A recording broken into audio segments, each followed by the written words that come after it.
اعوذ باللہ من الشیطان الرجیم بسم اللہ الرحمن الرحیم انما یرید اللہ لیذھب عنکم الرجس اہل البیت ویطہرکم تطہیرا اللہم صلی علی محمد وعلی محمد وعجل فرجہم۔ السلام علیکم ورحمۃ اللہ وبرکاتہ۔ آپ کو اپنی ویڈیو کے اندر خوش آمدید کہتا ہوں۔ اللہ پاک آپ کو اپنے حفظ و امان میں رکھے، آپ کے لیے سارے پیدا فرمائے۔ آج میں آپ کے لیے ایک بڑا ہی خوبصورت اور ایک بہت ہی پیاری ایک چیز آپ کے بارگاہ میں پیش کر رہا ہوں، ایک تحفہ جو آپ کے لیے لے کے آیا ہوں اور میرے سینے کا راز تھا اور آپ کی بارگاہ میں پیش کر رہا ہوں۔ پہلے میں نے بڑا سوچا کہ میں پیش دوں، لوگ قدر کریں گے نہیں کریں گے، بتانا چاہیے نہیں بتانا چاہیے۔ پھر میں نے کہا یار یوٹیوب چینل تو بنا لیا ہے، تو اب ہر چیز جو ہے نذیر حسین نقوی جو کچھ جانتا ہے وہ میں اپنے مومنین، اپنے مسلمان بھائیوں کو میں ضرور بتاؤں۔ تو کائنڈلی جو میں چیز بتا رہا ہوں اس کی قدر کیجیے گا اور اس کو فالو کیجیے گا۔ آپ کی زندگی کے اندر یہ چیزیں جو ہے وہ کام آئے گی۔ یہ میرے سینے کی راز باتیں تھی، میں کسی سے شیئر نہیں کرتا، تو اب میں ویڈیو کے ذریعے پوری دنیا کو یہ بتاتا، ٹھیک ہے؟ تو اس کی قدر کیجیے گا۔ بدلے میں مجھے آپ سے کچھ بھی نہیں چاہیے سوائے دعاؤں کے، تو دعاؤں میں مجھے یاد رکھیے گا۔ آج میں ایک بہت ہی خوبصورت جو ہے وہ ایک ٹوٹکا، ایک عمل میں آپ کے بارگاہ میں لے کے آیا ہوں، اور اتنا کیا کہ آپ کو پتہ چلے گا کہ آپ جو کام کر رہے ہیں وہ واقعی قبول ہو رہا ہے یا نہیں۔ اکثر لوگ مجھ سے سوال کرتے ہیں، اور بچپن میں بھی سوچا کرتا تھا کہ جو نماز پڑھ کے ہم دعا مانگتے ہیں کیا ہماری دعا پوری ہوتی ہے یا نہیں؟ یعنی مثال کے طور پر دعا مانگ رہا ہوں، اب مجھے کیا پتا چلے، کیسے پتا چلے کہ دعا میں نے مانگی ہے خدا کی بارگاہ میں، یہ دعا میری پوری ہوئی ہے یا نہیں؟ کوئی طریقہ، کوئی ہنٹ، ٹھیک ہے، کوئی کچھ تو ہونا، کوئی یہ ہے، کوئی کوڈ، کوئی کی کوڈ، بات سمجھتے ہیں، ہر چیز کا کوئی نہ کوئی کی کوڈ ہوتا ہے۔ اب دعا کا کی کوڈ یہ ہے کہ آپ نے دعا مانگی ہے، اب کیسے پتا چلے گا کہ آپ کی دعا جو قبول ہوئی ہے یا نہیں؟ آج میں آپ کو بتاؤں۔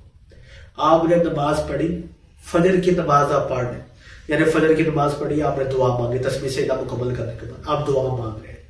اگر دعا، پہلی تو بات یہ ہے کہ دعا مانگتے وقت آپ کے ذہن کے اندر خدا کے علاوہ اور کچھ نہیں ہونا چاہیے، محمد والے محمد کا وسیلہ اور خدا، ٹھیک ہے؟ اس کے علاوہ کچھ بھی نہیں ہونا چاہیے۔ سانس رو کے گڑ گڑا کر عاجزی کے ساتھ جو ہے وہ دعا مانگنی چاہیے۔ آپ دعا مانگ رہے ہیں محمد والے محمد کا وسیلہ دے کے، جب آپ کی آنکھیں بند ہیں اور آپ آسمان کی طرف آپ کا سر ہے، ٹھیک ہے، بالکل آپ خدا کے ساتھ راز و نیاز کے اندر مشغول ہے، آپ کی اور خدا کے درمیان کوئی فاصلہ نہیں، آپ دعا مانگ رہے ہو، اور اگر آپ کے ہاتھ کی تلی، یہ والا ایریا، اس کے اندر آپ کو ہلکی ہلکی گرماہٹ، گرمائش، ہیٹ، یعنی یہ تلی جو ہے، یہ والا حصہ ہے یا انگلیاں، اس میں سے آپ کو سیک، ٹھیک ہے، ہیٹ محسوس ہو، ٹھیک ہے، آپ کے ہاتھ گرم ہونا شروع، تھوڑی سی آپ کو ہیٹ محسوس ہو، تو یہ اس بات کی دلیل ہے کہ آپ کی دعا جو ہے وہ خدا کی بارگاہ میں پہنچ چکی ہے۔